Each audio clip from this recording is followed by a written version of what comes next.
The problem started after I had already passed the blue sign for the scale, when I realized there was no line at all, and yet the green light was fixed as if it were waiting just for me.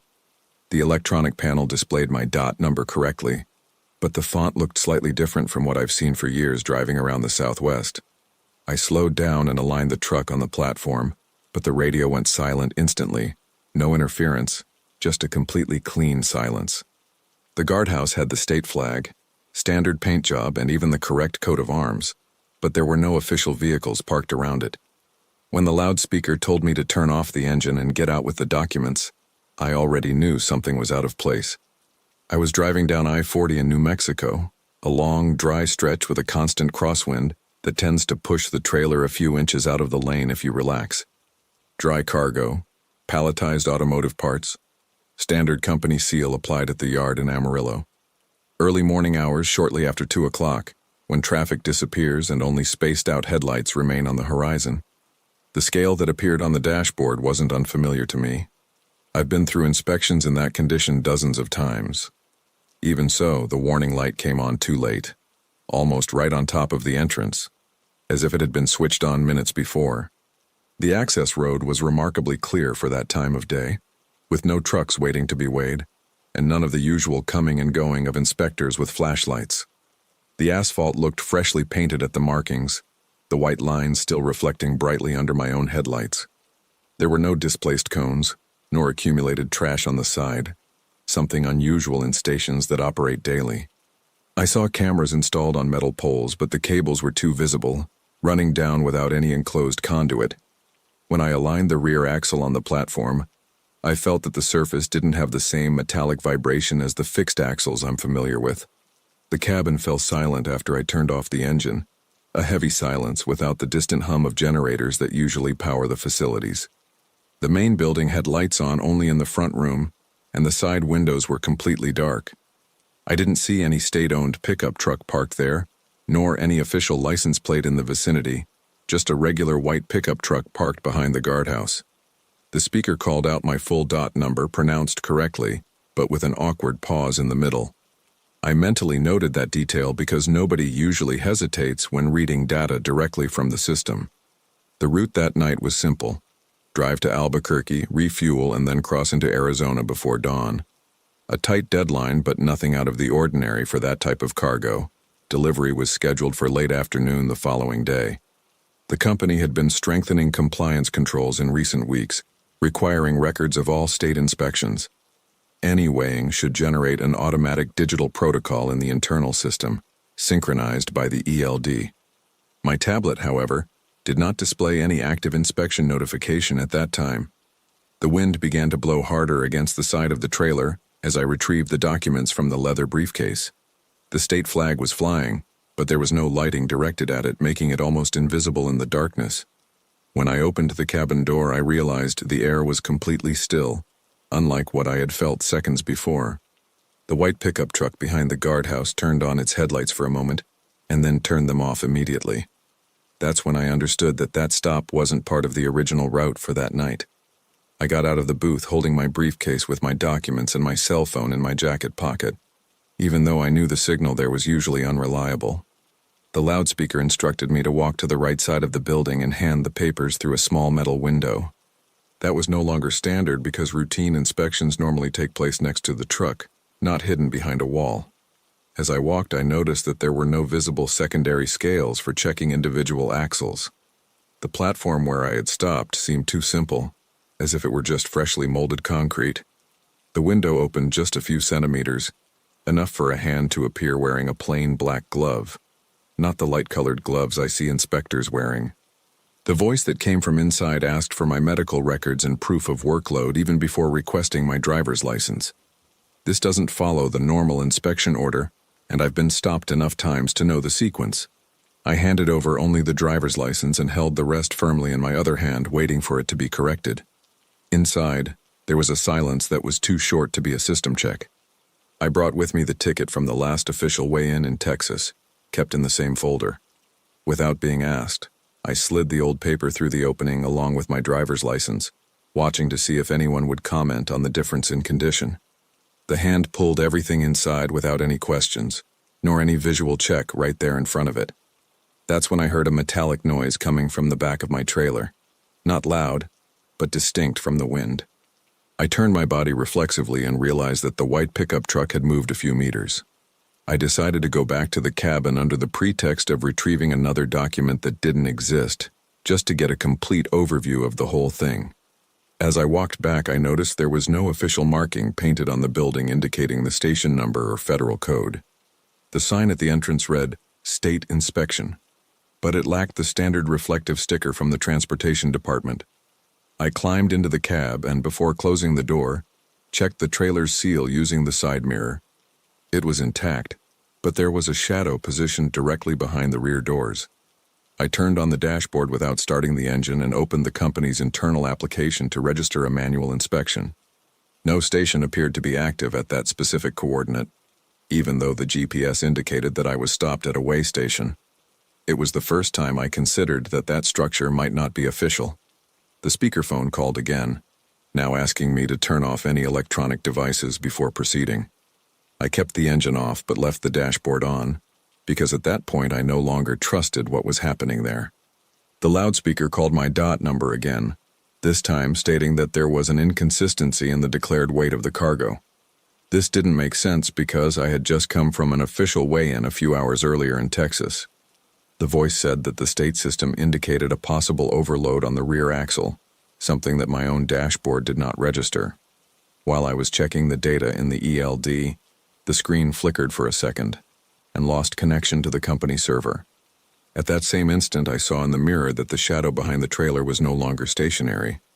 The white pickup truck was now positioned diagonally behind the doors, as if preventing the trunk from opening fully. No officer physically approached the truck, even after they alleged a serious weight irregularity. This contradicts standard procedure, because overweight inspections require on-site measurement and a signed report. The side window of the building remained closed, but I noticed movement inside filtering through the light from the front room. The loudspeaker then asked me to await further instructions without leaving the cabin, something that never happens during an actual inspection. My tablet reconnected for a few seconds and displayed an internal company notification warning about an unrecognized station on the route. The displayed coordinates did not exactly match the physical point where I was standing. They were a few meters off. I looked again at the scale's input and noticed that the reflective plate seemed to be held in place with screws that were too recent. The green light on the platform went out on its own, without me having received formal clearance to leave. That's when the white pickup truck started its engine and slowly moved to the left side of my trailer. Before I even decided to leave, the white pickup truck pulled up so close to my rear bumper that it practically blocked any simple reversing maneuver. The loudspeaker announced that, due to the alleged irregularity, my trailer would be subject to an immediate physical inspection. No official documents were returned through the window, nor was there any formal identification of the responsible agent. Through the side mirror, I saw someone discreetly testing the trunk door handle, as if expecting to find the seal compromised. The consequences started there, because if they opened that trailer without proper registration, I would be trapped in the middle of something I couldn't control. I started the engine under the pretext of adjusting its position on the platform, and the vibration of the assembly caused the pickup truck to roll back half a meter. The speaker prompted me to turn it off again, but the voice sounded less steady than before. I engaged first gear slowly, keeping the wheels aligned, as if I were still cooperating with the weighing. The shadow behind the trailer moved away too quickly for someone confident in their own authority. When the interior light of the building suddenly went out, I had already made my decision. I slowly walked to the edge of the platform and, instead of lining up for a new weighing as requested, I turned the steering wheel toward the main exit without waiting for formal clearance. The pickup truck tried to follow the left side, but the access ramp was too narrow for a parallel maneuver. The gate at the exit was raised, unlike the normal procedure which requires authorization to release heavy trucks. When I passed under the last lamppost, I noticed that there was no official sign indicating the station number or the responsible district. In the rearview mirror, I only saw the pickup truck's lights receding, with no real attempt at pursuit. A few kilometers further on, the cell phone signal returned in full force and the company's internal system registered my abrupt relocation. I sent a direct message to compliance describing the location, time, and lack of a digital inspection protocol. The dispatch center responded by asking me to proceed to the next official way station, confirmed by the federal map. When I arrived at the actual station, the agent checked my information and confirmed that there were no active operations at that previous location. It then became clear that I had stopped at a structure set up to appear official, but which was not registered in any state registry. The company opened an internal investigation the very next morning, cross-referencing my account with records from other drivers who had traveled the same route weeks earlier. They discovered that at least 2 trucks had reported similar stops, but did not file a formal complaint for fear of delivery delays. The coordinates always indicated slight variations in position, as if the structure were being disassembled and reassembled a few meters ahead. The legal department advised that any future inspections in that region should be confirmed via the federal system before a complete shutdown. My route to Arizona was permanently altered, detouring several kilometers to avoid that specific point. I continued driving through New Mexico several more times after that, but I never saw that way station again in that area. There has been no official news about an arrest or police operation related to the case. My shipment seal arrived intact at its destination, and the customer was not informed of anything beyond the minimal delay recorded. Even so, whenever I see a lone green light on an empty road, I slow down more than necessary. Because in that early morning, the only truly official thing there was the risk that I had been stopped for too long. If that first story got your attention, leave a like and drop a comment. It tells YouTube to recommend these stories to more people and helps the channel grow. Let me know where you're listening from and what time it is there. The GPS started beeping insistently, recalculating the route as if I had gone the wrong way, even though I was exactly where I should be. The screen showed a mandatory detour to the right, a narrow access road that I didn't remember existing in that part of industrial California. It said there was a heavy roadblock a few kilometers ahead, but the road in front of me was clear, dark, and quiet. The warning light was flashing red, urging me to take the exit immediately to avoid a critical delay in delivery. I had only a few seconds to decide whether to trust that warning or continue straight down the highway, which, until that moment, had never given me any trouble. I was driving through the industrial outskirts of San Bernardino after 11 o'clock at night, carrying sealed appliances with delivery scheduled for a smaller distribution center in Riverside. It was a common route for me, nothing too remote, but it wasn't a well-lit residential area either, just closed warehouses and empty yards.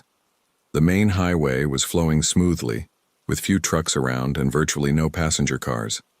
The wind was blowing from the side typical of that region, kicking up fine dust on the edges of the runway. Nothing indicated a real roadblock ahead, no emergency lights, no blue glow on the horizon. The company's navigation system runs integrated with ELD, and rarely miscalculates traffic because it uses real-time data. When he suggested a mandatory detour due to severe congestion, I thought it was strange, but not impossible. I've seen accidents that suddenly close lanes in that area, especially involving smaller trucks. The problem is that the enlarged map showed the highway empty, and the blockade marked a few kilometers ahead, without any additional details. There was no state incident report associated with the alert. The indicated exit was not numbered like the main ones. It seemed more like a service access to the internal industrial area. The street name displayed on the sign was too generic, something like Industrial Access Road 7. I didn't remember ever having used that road before, and I've been driving that way long enough to recognize at least the main signs.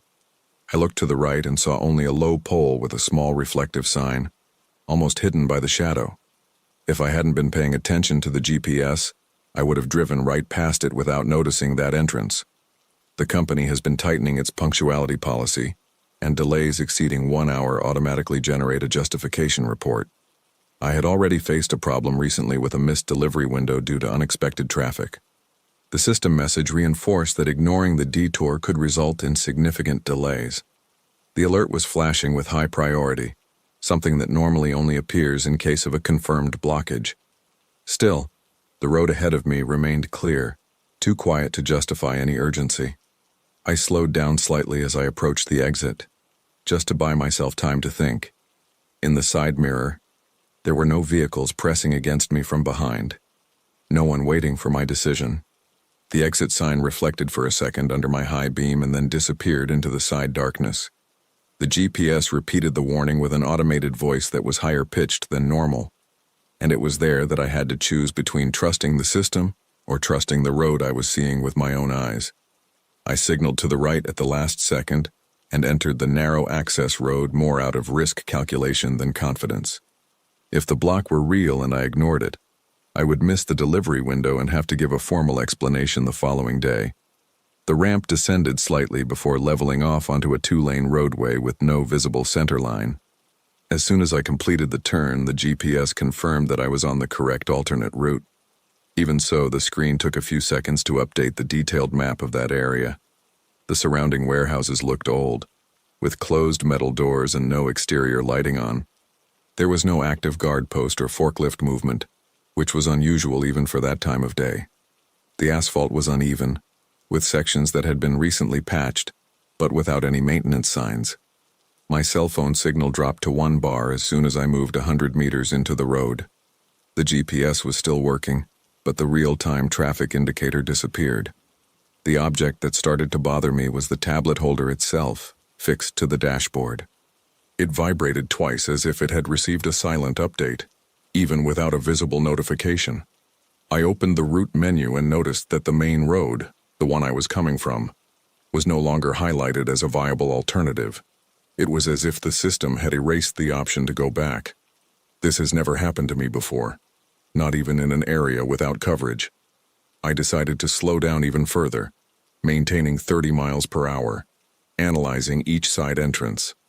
I passed through an open gate on the left that wasn't shown on the enlarged map. No company identification on the facade, only a partially faded number painted on the wall. That's when I noticed a vehicle parked without headlights, set back between 2 warehouses. I couldn't see the model or the exact color, just the silhouette standing there. I thought about stopping and restarting the system right there, but that stretch of road didn't seem like a safe place to immobilize a heavy vehicle. I continued driving forward, expecting the route to reconnect with the main avenue in a few minutes. The GPS indicated another 800 meters to return to the main road. The problem is that the street started to narrow instead of widening, and the map showed an intersection that simply didn't exist in front of me. The street ended in a wide, cracked concrete courtyard, surrounded by low sheds and walls that were too high for a common operational area. The GPS insisted I continue straight ahead for another 300 meters, even though there was no visible exit. In the right corner of the yard, there were 2 semi-trucks parked side by side, both without tractor units attached. No sign indicated that a business was operating there, only faded numbers on the metal doors.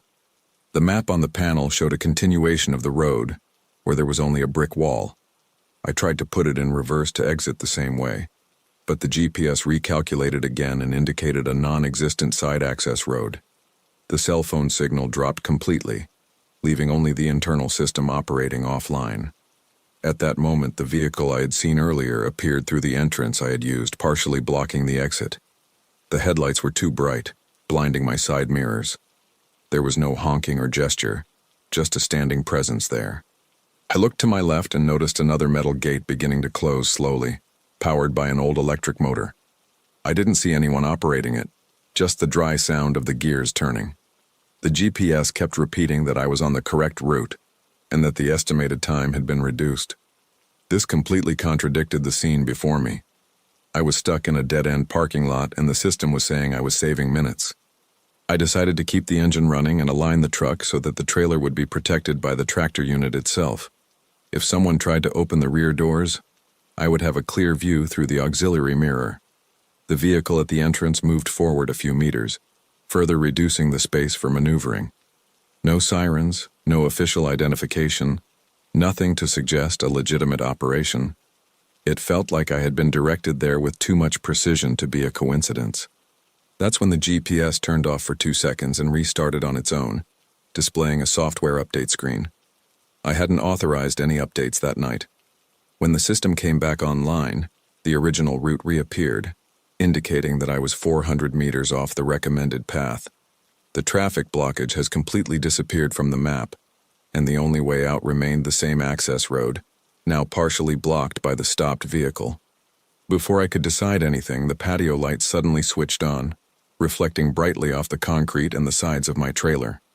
The vehicle at the entrance moved forward a few more meters, reducing the exit space to something too tight for a smooth maneuver.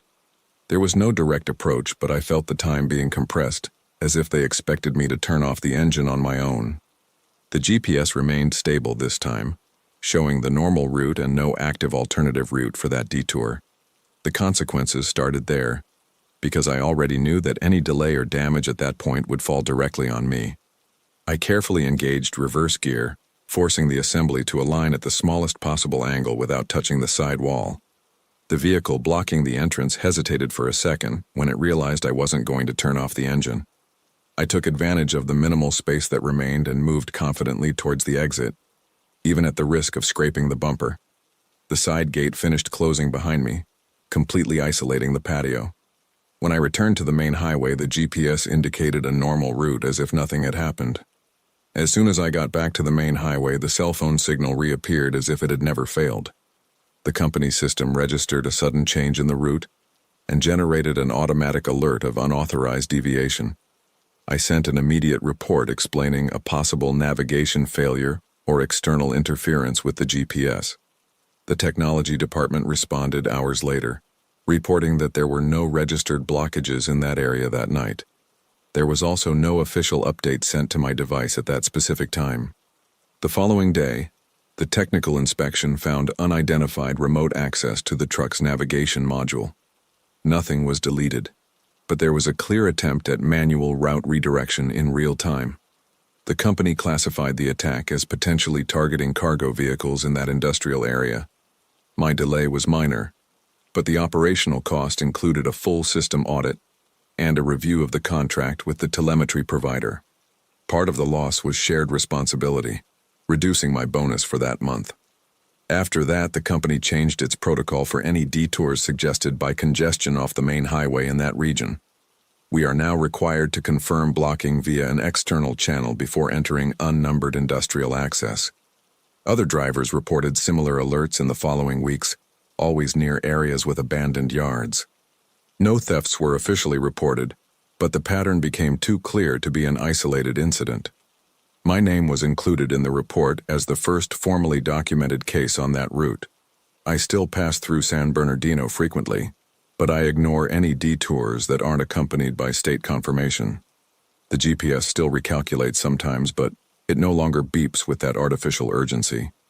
That industrial yard never appeared on the map again, as if it had been removed from the database.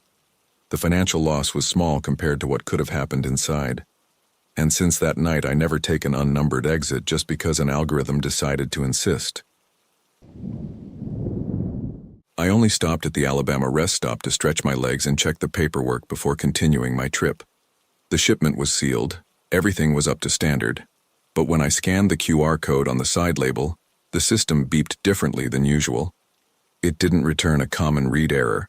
It returned code that had already been used in another delivery. I looked at the label again. It seemed perfect, aligned, stuck on just like it always comes from the distribution center. It was there, standing under that bright white light, too bright for almost midnight, that I felt something was wrong, something I didn't yet understand. I had left Birmingham late in the afternoon with a partial load, mixed pallets destined for 2 smaller centers in northern Alabama. Nothing sensitive, nothing refrigerated, just regular retail merchandise with digital documentation linked by individual QR codes. The company had been strengthening traceability after some internal inventory problems months ago. Each pallet had a unique label linked to the central system, and any discrepancy triggered an automatic alert. Until that night, it was just another boring conference procedure. The rest stop where I stopped wasn't too isolated, but it wasn't crowded either. A few scattered trucks, a bright white light illuminating the parking lot, and a few people walking among the vehicles. I usually use these stops to review documentation before entering urban areas the next day. I grabbed the portable scanner from the cabin and went down just to confirm that all the codes were readable. That's when the first beep sounded different from the usual pattern. The display showed a short message saying duplicate record detected. This usually means that the code has already been scanned and delivered elsewhere. I looked around thinking I might have read the wrong label on another truck nearby, but the cargo number matched exactly with my digital manifest. I ran the scanner again, and the same message appeared. The trailer seal was intact, uncut, with no signs of replacement. The back doors were exactly as I had closed them hours before. No torn tape, no loose hinges, nothing apparently out of place. Even so, the system indicated that that identification had already been used before. I started to feel that kind of worry that doesn't show on my face but weighs on my mind. I opened the company's app on my phone to check the code history. The system showed a delivery record at a warehouse almost 100 miles away, a time incompatible with my route. That didn't make physical sense because I was carrying the load the whole time. No long stops beyond the mandatory ones, no suspicious parking lots along the way. It was there that I realized the problem wasn't a simple reading error. I went back to the booth and got the printed copy of the manifest, comparing it number by number with what appeared on the app. Everything matched up on paper, including departure time and batch code. I went back down and scanned another pallet to see if the error repeated itself. The second code was read normally without any alerts. The problem seemed isolated to that single QR code. The label was stuck on at exactly the same height as the others, almost too aligned. The edge had a clean cut, with no air bubbles underneath, as if it had been applied with professional care. I ran my finger over it, trying to feel the difference in thickness, but it seemed the same as the others. The only thing I noticed was that the paper's sheen reflected slightly differently under the white light of the lamppost. The difference is too small to notice without looking for it. I decided to photograph the label with my cell phone and enlarge the image. That's when I realized that the QR microsquares had a slight variation in density in one corner. Nothing drastic, but different from the other pallets I compared them to right there. If someone duplicated that code, they did so with a good printer and materials similar to the original. That wasn't a makeshift repair. I sent a direct message to the quality control department, informing them of a possible discrepancy in the tracking label. The response asked me not to open the trailer and to await further instructions before taking any action. They requested that I send the exact coordinates and time of the reading. As I was typing, I noticed 2 rest stop employees discreetly glancing in the direction of my trailer. It didn't seem like ordinary curiosity. It seemed like recognition. It was at this moment that the app updated automatically and displayed an internal alert regarding a cargo investigation. The duplicate code was linked to an open case against the company itself. There was no direct mention of me, but my vehicle already appeared associated with the registration. I was stopped in a public parking lot with a load that, according to the system, appeared to have already been delivered elsewhere. And it started to look less like a technical error and more like something that had been planted. The control department asked me to remain stationary until further instructions, but also informed me that the legal department had been contacted. This is not standard procedure for a simple etiquette lapse, and I knew that. While waiting, the app displayed an update saying that the warehouse that supposedly received that code had confirmed the physical delivery of the pallet. In other words, the system had 2 versions of the same payload at the same time. One of them was with me. I started mentally reviewing each stop from Birmingham onwards. Quick refueling, a short stop for coffee, no doors to open. There was no road inspection, no police intervention, nothing out of the ordinary. Even so, someone had managed to link that code to another physical location. This required internal access or label replacement at some earlier point. I looked again at the row of pallets through the inner gap of the trailer, using the small flashlight I carry for inspection. None of them seemed displaced or violated. The vehicle was in exactly the same condition as when it left the distribution center. If there was a change, it happened even before I took over the load. But the system didn't differentiate between them. It only showed my truck as the last one responsible. That's when I received another message saying that the company was being formally questioned about an inventory discrepancy related to that batch. My name appeared as the driver linked to the active registration at the time of the scan. It wasn't a direct accusation, but it wasn't just a technical notification either. The instruction was to proceed to the final destination without opening the trailer under any circumstances. That didn't sound like a simple administrative error. As I was closing the app, a state police car pulled into the parking lot and parked 2 rows behind my truck. There was no immediate approach, only a visible presence there. It may have been a coincidence, but at that moment, it seemed too aligned with what was happening. The QR code remained discreetly pasted there, seemingly perfect. And I was beginning to understand that this could become a bigger problem than just a delivery delay. Even before I started the truck to leave, the app displayed a notification saying that internal auditors were trying to trace the origin of the duplicate code. This meant that the investigation had already gone beyond the operational level and entered the legal sphere. I was still stopped at the rest stop, but the system indicated that something serious had already happened. The cargo inside my trailer was being treated as potential evidence of failure or fraud. The consequences began there. Even before any formal decision of mine, I started the engine and left the parking lot, maintaining a constant speed, without rushing and without stopping again. The app kept sending messages requesting location updates at shorter intervals than normal. It was as if they were monitoring every mile with heightened attention. The seal remained intact, and I checked it in the mirror more times than necessary. I knew that if that pallet was deemed irregular, the entire responsibility could fall on me. About 20 miles later, I received a direct call from the company's legal department, something that had never happened to me before. They asked if I had had exclusive access to the cargo since it was picked up at the distribution center. I replied that yes, and that no doors were opened during the journey. On the other end of the line, there was a silence that was far too short to be reassuring. That's when I realized that the story was no longer just about technical aspects. It was a matter of credibility. When I arrived at the distribution center in northern Alabama, I was directed to a separate loading dock. Unlike the other deliveries that night, there was no queue nor any operator waiting with a clipboard, just 2 supervisors and a security guard. They asked me to remain in the cabin while they checked the seal number before any movement. The code was checked 3 times, photographed and recorded in a separate report from the standard system. Nothing indicated physical abuse, but the atmosphere there was no longer one of ordinary surrender. They opened the trailer in front of me and went straight to the pallet with the mismatched label. They compared the QR code against an internal database using the company's own equipment. Their system confirmed that the code had been scanned days earlier at another warehouse in the same network. At the same time, telemetry data from my truck showed that I had never been to the location indicated by the duplicate record. That was the first thing that cast doubt on my direct involvement. The telemetry provided detailed information on stop times, complete routes, and even engine shutdown times since the initial departure. There was no plausible window of opportunity for physical diversion to the warehouse that was listed in the system. This removed immediate suspicion against me, but it didn't solve the problem. The pallet was isolated for internal investigation, and the delivery of the remaining items occurred with a recorded delay. I signed an additional document acknowledging that the divergent code was identified under my operational responsibility.